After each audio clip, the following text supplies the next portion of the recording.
to the Overboy Show. This is Antonio from No Marks Allowed, the most dangerous podcast in wrestling. And let's get straight to it. The presser. Fact that I have to sit up here because we have irresponsible people who call themselves EVPs and couldn't fucking manage a target, and they spread lies and bullshit and put into a media that I got somebody fired when I have fuck all to do with him. Want nothing to do with him. Do not care where he works, where he doesn't work, where he eats, where he sleeps. And the fact that I have to get up here and do this in 2022 is fucking embarrassing. And if y'all are at fault, fuck you. If you're not, I apologize. But what did I... All Out was a great pay-per-view. And we've seen CM Punk regain his AEW World Championship belt against Jon Moxley. All the matches was good. The Jericho-Daniel Bryan match was a classic. The Young Bucks, Kenny Omega, and the Dark Order put on a great final for the Trios Championship. And spirits are all running high. The crowd was happy. CM Punk got his title back, won it in his hometown of Chicago or suburbs of Chicago. And then we all got what we wanted, MJF at the end. And this was great because the ladder match, it was a casino ladder match. Whoever won that got a title shot. And we knew whoever won that title shot didn't have a real chance of beating Moxley or Punk. So for it to be MJF just had the crowd go home happy. It wasn't the big surprises we had last year with Daniel Bryan, CM Punk, and Adam Cole all in one night. But we got someone returning, which was MJF.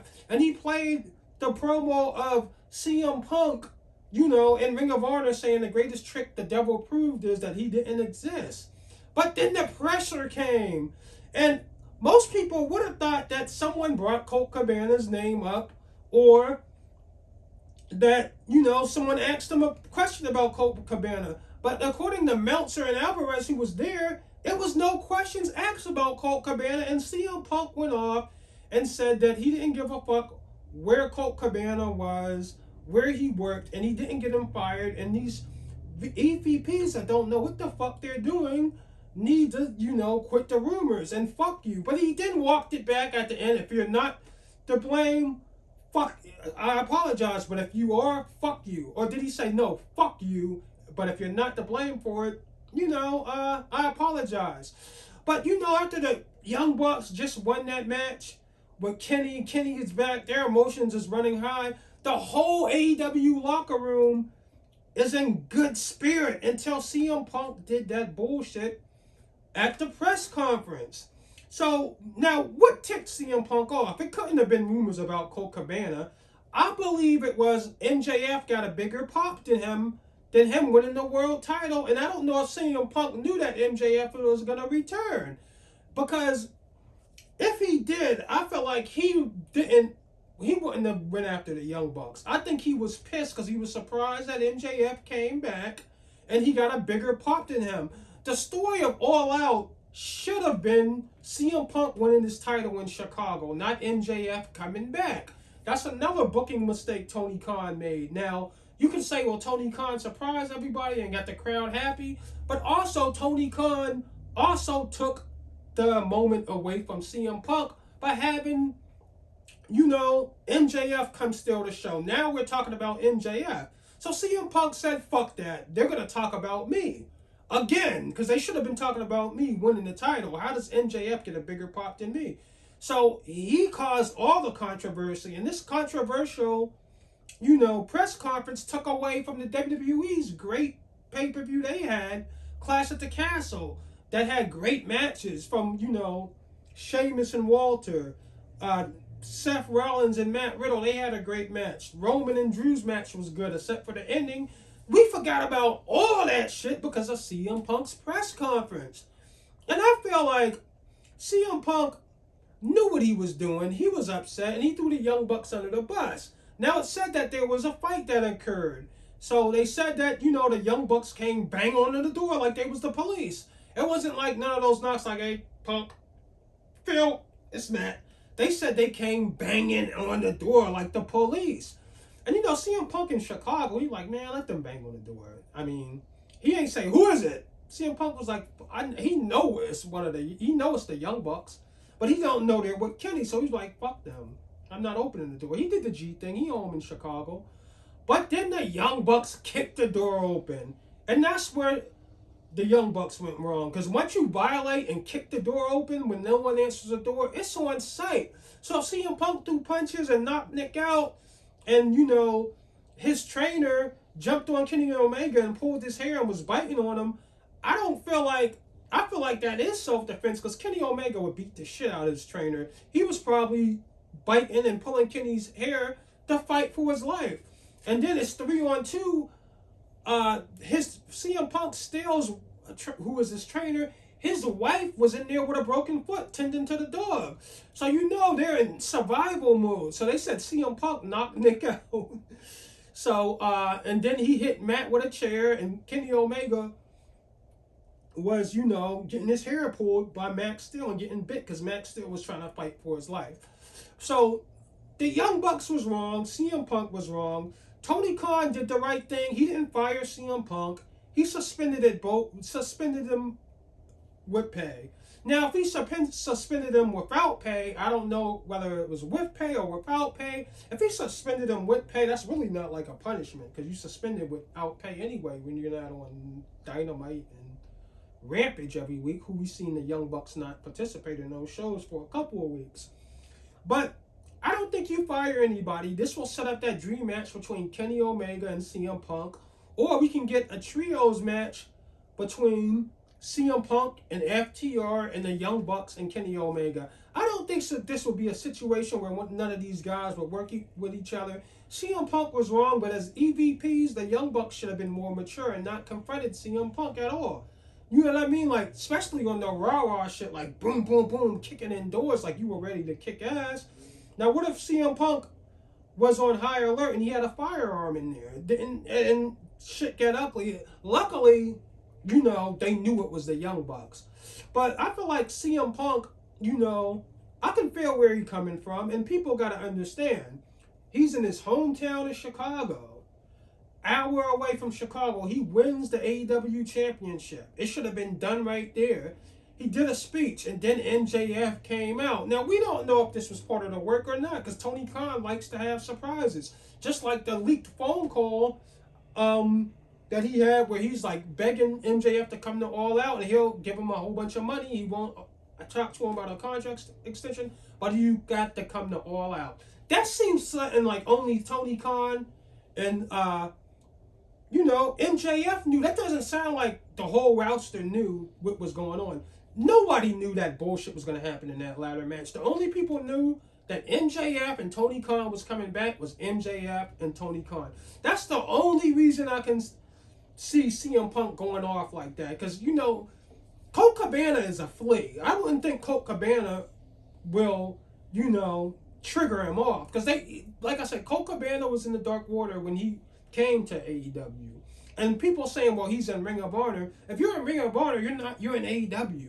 That's what Colt Cabana is. He's a Ring of Honor wrestler. No one in sports entertainment or mainstream wrestling is checking for Colt Cabana. So he didn't get fired because he wouldn't have been in Ring of Honor. Tony Khan owns that too. He's just put where he belongs. Put where he's belong in Ring of Honor. There's no use for a Colt Cabana in AEW. It isn't.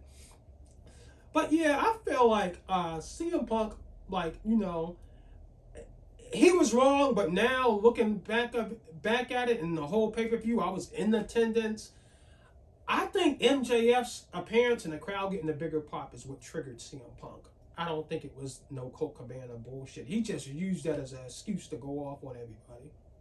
It's cool when they do it. It's a problem when I do it. Fuck 'em. Birds of a feather. They flock together, they make you a sucker. I don't fuck with nobody. If you ain't mob tied, then it's fuck you. I want numbers, some money. But if they get with this shit, I'ma flush them. I'm in South Carolina. I'm looking for Rennies. You know I'm some pimpin' though. She gotta be thick as hell. Big player, can't do nothing with no skinny hoe. Bought a Glock 47. That bitch look like a D. I hit it with both hands. I signed my own chicks. Better stay in your lane, your little bitty broke ass. They hate that they left me. They regret what what they said, but I don't accept it. They claiming he body. The whole time it was somebody else. Finesse bringing real back. He be speaking his mind, that boy with the shit. These rap niggas beautiful. They be ready to kill you over a bitch. Hold up, I come around, niggas go put they hoe up. Quit asking questions, bitch, shut up and roll up. She eat the dick till she throw up. He tried to diss me to blow up. Boom, I'm VVS to the flow up. Ooh.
From all out. Just to drive in my garage, stay sky high, fly with the stars, G4 flights, 80 grand large. So we lean with it, pop with it. Vertical Jones, mean with the top missing. I'm sitting clean with the bottom kitted. I hopped out, saggy jeans and my rock glisten. But I spent about 8 grand, mommy on stage, doing the ring dance. She let it hit the floor, made it pop. Got my pedal to the floor, screaming, fuck the cops. We fly, no lie, you know this. Foreign rides, outside, it's like showbiz. We stay fly, no lie. Now, one person I want to talk about is Malachi Black. And Malachi Black has caught something we call the Cody Rhodes disease. Now, the Cody Rhodes disease is when you think you're better than what the rest of the world think you are. Like, Cody Rhodes always thought he was better than what he was in the WWE. And when he finally sacked up enough money, he left WWE and went to Ring of Honor, then had a lackluster run in TNA, and he befriends the Young Bucks. And the Young Bucks saved him his life, because if he didn't befriend the Young Bucks, we would have never been fans of Cody. The only reason we gave a fuck about Cody is when he joined the Bullet Club. We didn't care about Cody when he was in Ring of Honor or TNA. It was a lackluster run. So he got popular because the Young Bucks put his ass on being the elite. So he blew up the world by being one of the friends of the Young Bucks and, you know, getting to become a vice president and booking his own matches and had some of the best classic AEW moments since his tenure, because he booked himself to Heaven's Gate. So Malachi Black was always a talented guy in NXT champion, cool look, great athletic ability, kicks your head off. He just looks like a top guy. But they say beauty is in the eye of the beholder. But Vince didn't see him that way, didn't even use him. So he was pissed, and he finally got released and came to AEW. Now, he got the pop that he got in AEW. Then, you know, he got a few single matches, and then they put him with the House of Black. They brought in, you know, Brody King, Buddy Murphy, Buddy Matthews, and they gave him a faction because the single division in AEW is stacked. It's a lot of great single wrestlers. Now, we know you could work, but in wrestling, Shelton Benjamin and Chad Gable, you hear the inside smarks, and the people you know if you know will tell you those are some of the greatest. Those are some of the greatest wrestlers in the world. You go on the underground and hit the streets, they're like, Dolph Ziggler is one of the best pro wrestlers out there. But he doesn't get run because the companies don't believe him in that way. And I feel like the reason Malachi Black is mad because they stuck him in a faction. They made him Faction Inc. And he's going against Sting. Now Sting is a legend. Don't get me wrong. Sting gets over. But the way Malachi Black looks at it is the way I look at it is Sting is kind of washed. He should be going against, motherfuckers like Keith Lee, Hangman Page, John Moxley. He shouldn't be on Rampage having 16 tag team matches in the angle where he's spitting in a 63-year-old man's face. Now, I love what Sting is doing with Darby, being Darby's mentor, but I don't feel Aleister Black came to AEW to go against Sting, who is a legend, but he's Sting and The Undertaker, two legends on different levels.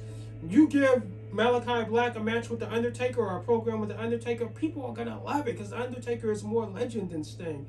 Sting hurt himself by not going to the WWE immediately and wasting years of his life in TNA. Second fiddle to the WWE. He only came to the WWE is probably because he regrets it or he was, needed money. So he did that angle with Triple H and Triple H buried him. So Malachi Black feels like he's getting buried in AEW with Sting, which I can feel that, but then he asks for his release. And he said it's for mental issues. But then another reporter said it's because of his booking, and the booking caused mental issues. Now, I'll get into mental issues and other stuff about Keith Lee on the next segment, but I feel like as men, we can't keep using mental issues to try to get out of contracts and pull a fast one on Tony, because Tony is 40. I mean, he wouldn't do that shit to Vince. Like, Vince 76, he know you want to leave, you got mental issues, okay. Honor your contract. Even if you're not getting booked, you're not going nowhere, because I know you can help. Now, Tony Khan, I think he gave him a conditional release where he couldn't go anywhere. But Tony Khan shouldn't have released them. Make them stick it out. Stick things out. You see what I'm saying? When Sammy Guevara first got in AEW, he was a laughing stock, getting chased by the lawn keeping machine at TNA Bank Stadium. Look at Sammy Guevara now. Had some of the best moments as TNA champions, best moments in Blood and Guts. You gotta come up. You gotta stay down till you come up, Aleister Black. And if Tony lets Aleister Black go or Malachi Black go, a lot of other people like Keith Lee might say, but I don't like them calling me Lizzo. They're fucking with my mental health. They're body shaming me. I want to ask for my release. No, you cannot do that. But I just feel like Malachi Black has the Cody Rhodes disease. He thinks he's better than who he thinks he is. But the thing is, he has friends like Brody King and Buddy Matthews. Cody had friends like Kenny Omega, Hangman Page, and the Young Bucks. So that's why it's not working out for Malachi Black. Or is Malachi Black trying to get back to WWE to chill with his wife, Selena Vega, because he misses her? I don't know if they're still married or not. Let me know. But that could be an excuse. After Triple H came back and they like the booking and they're just trying to go back. So let me know if that's what you think.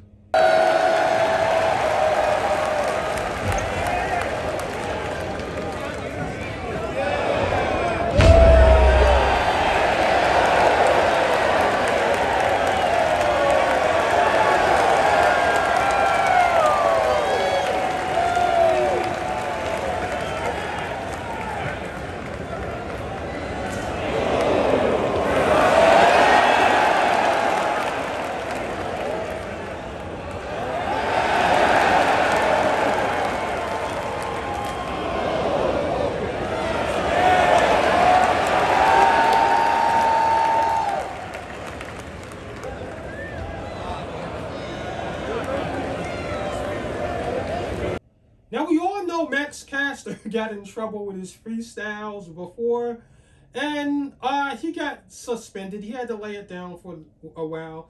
Well, he was back, and this time the Acclaim is super over because they have Billy Gunn. The whole putting Billy Gunn with the Acclaim is just fucking genius.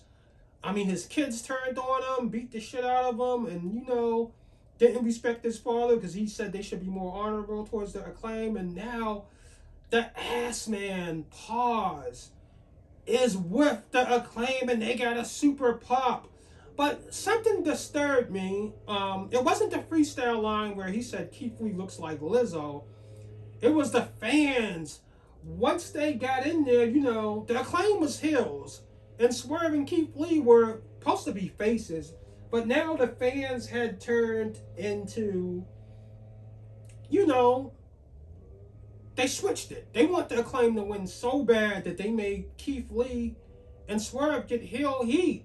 And this is why I said Keith Lee should have never been in a tag team with Swerve. He should have been a solo competitor, and that's the booking thing. And Addis Lebec says the same thing. He didn't want to be in a faction if it's gonna mean him being in a faction every week. So the crowd cheers Lizzo. Now I know, or I think I know, Keith Lee approved the Lizzo chants or the Lizzo freestyle line, or somebody back there, let's see, wouldn't have did it, because Max Caster got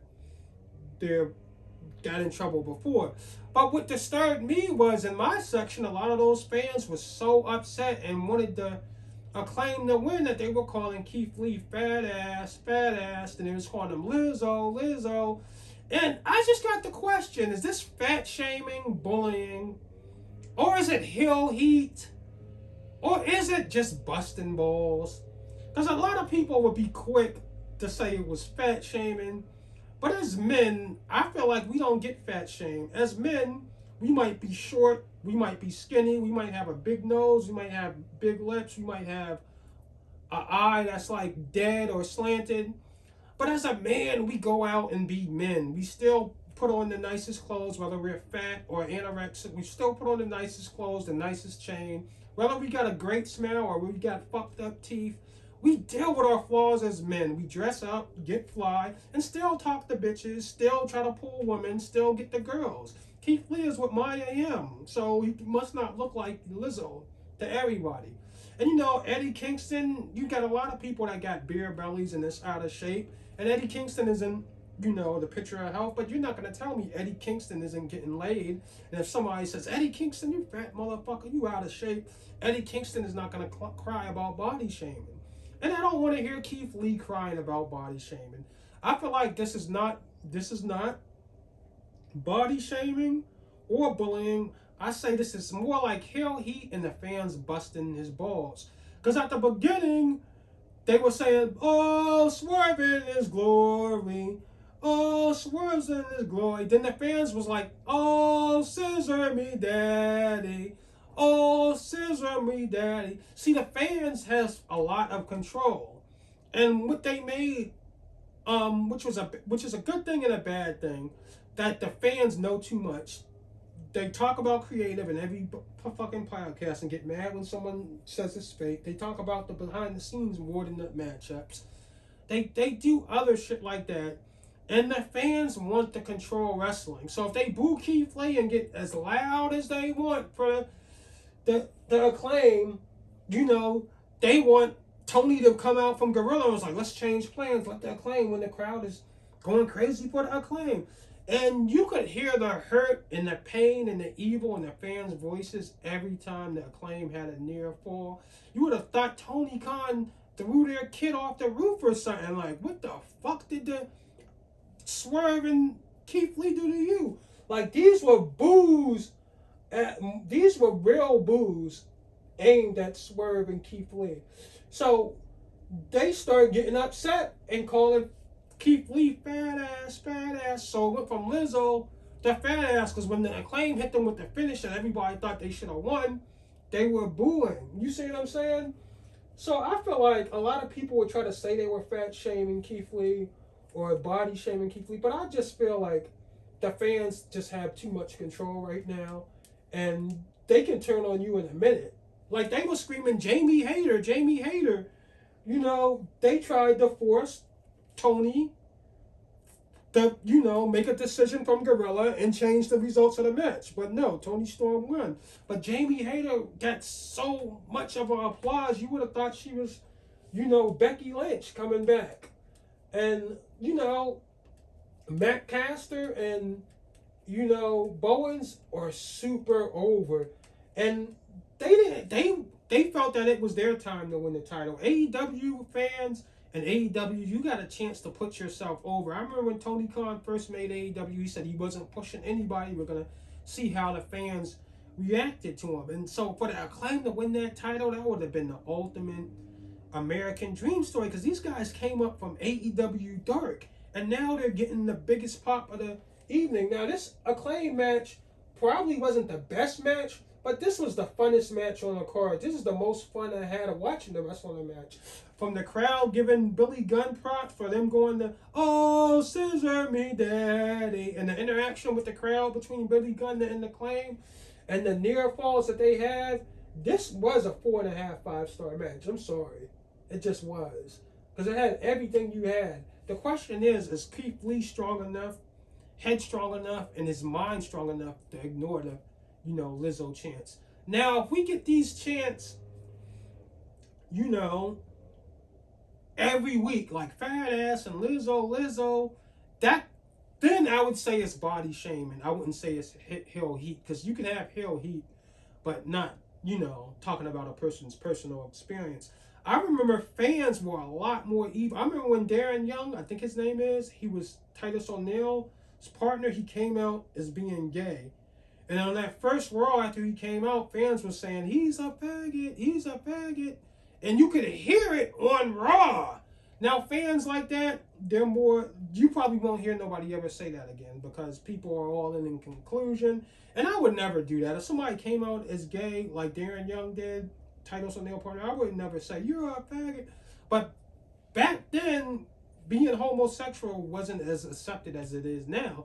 So fans can get nasty. But I just feel like, right now, I feel like it was heel heat and busting balls. But now if we hear Lizzo chants on Friday, Lizzo chants everywhere, even when they're not going against the Acclaim, this might be an issue of fans bullying and fat shaming. Lizzo, Lizzo, Lizzo, I like Lizzo, Lizzo. That was a good one.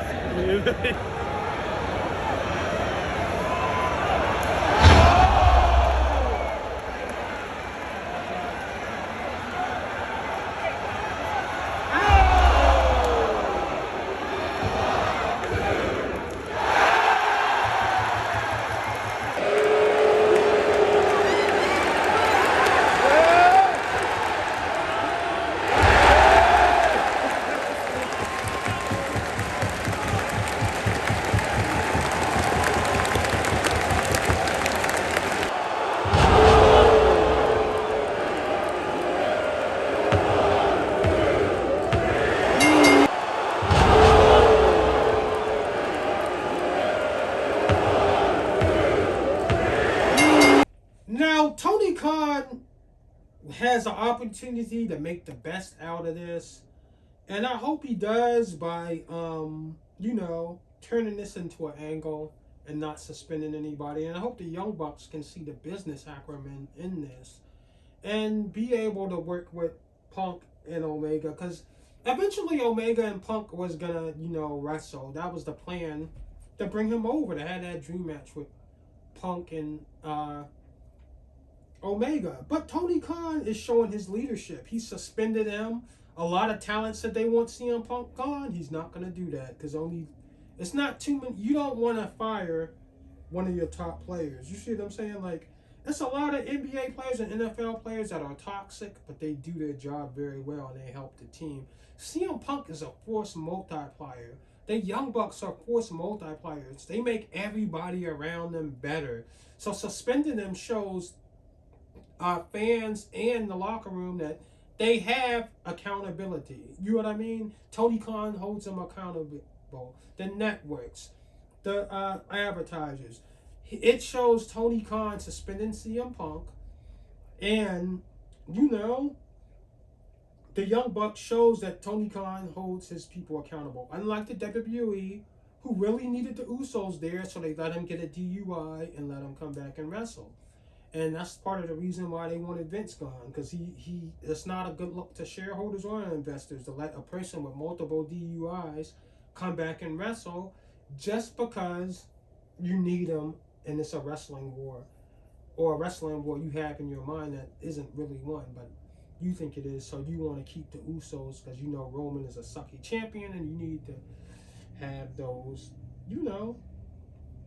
wrestlers on your roster. So shout out to Tony Khan. Now let's get into some quick hits. This is where I go shoot on things that happened in wrestling, in the ring and outside of the ring. And shout out to In the Ring, because MJF had us all fooled. We thought we were going to get an MJF babyface run, but no, he switches swags when Moxley comes in the ring and ends up wiping his ass with the Josh Allen jersey in Buffalo. And that made Josh Allen fired up because they went into the Super Bowl champion Los Angeles Rams home and whooped their ass. So shout out to MJF and shout out John Moxley, because unlike CM Punk, he put everybody over on the AEW roster. I'm holding the microphone, you bums! Keep your mouth shut! Think I'm not being sincere here in Buffalo, New York?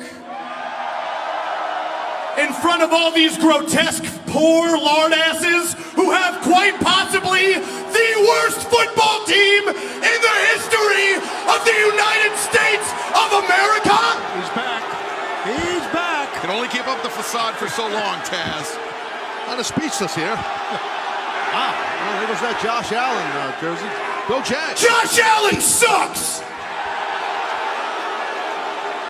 Now shout out to the Young Bucks, because you know, they came out with their own shoe, the Diodora, and it's great to see that the sneaker culture is realizing and recognizing Matt and Nick Jackson for their contributions and their love for the sneaker game, whether it's Dunks, whether it's Jordans, whether it's Yeezys. The Young Bucks wear it all. And they're not hype beasts. They wear sneakers that are bricks sometimes. I've seen, you know, Nick and Matt, not Matt, but I've seen Matt wear some 312s, some low top ones, not even the Don C ones.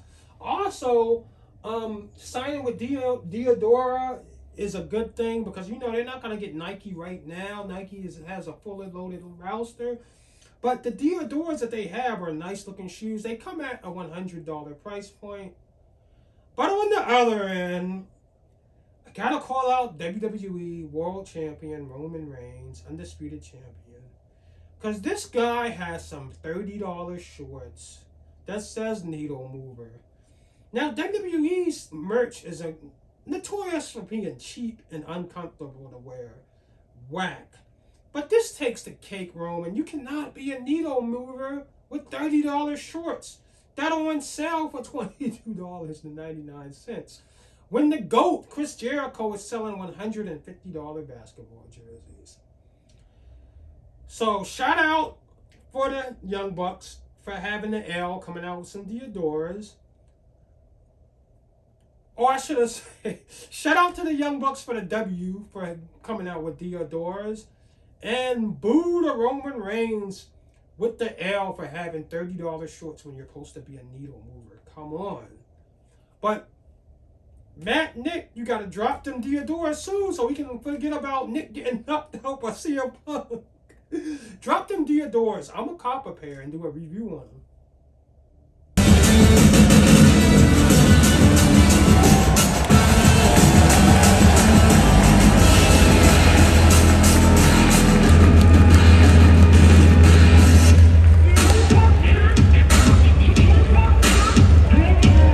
Now, shout out to The Rock for, you know, introducing the defending Super Bowl champions, Los Angeles Rams, on Thursday Night Football.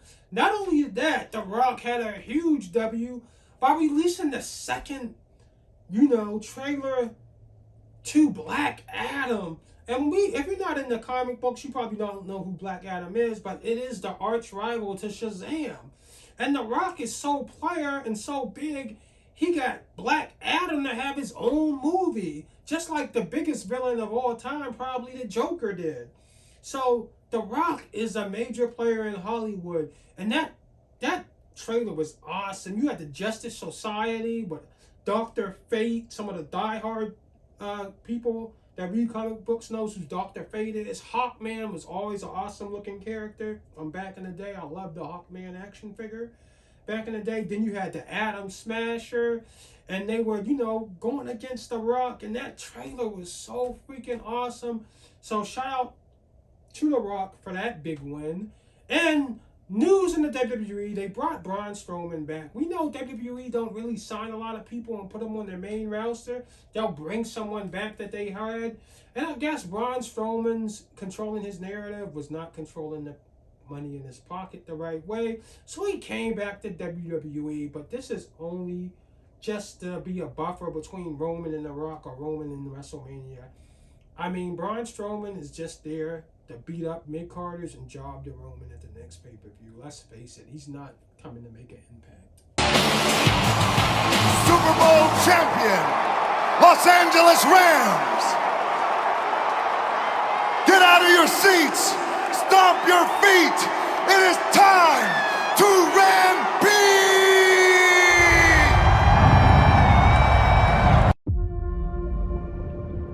My son sacrificed his life to save me. These powers are not a gift, but a curse. Born out of rage.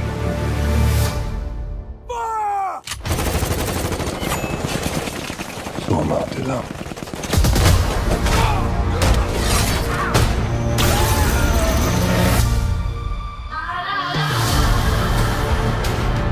This loose cannon needs to be locked down before innocent people start getting hurt.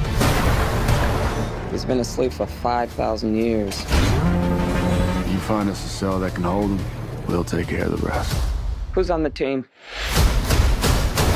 I didn't bring a passport. We don't need passports. We're the Justice Society. There's a war going on outside. We ain't safe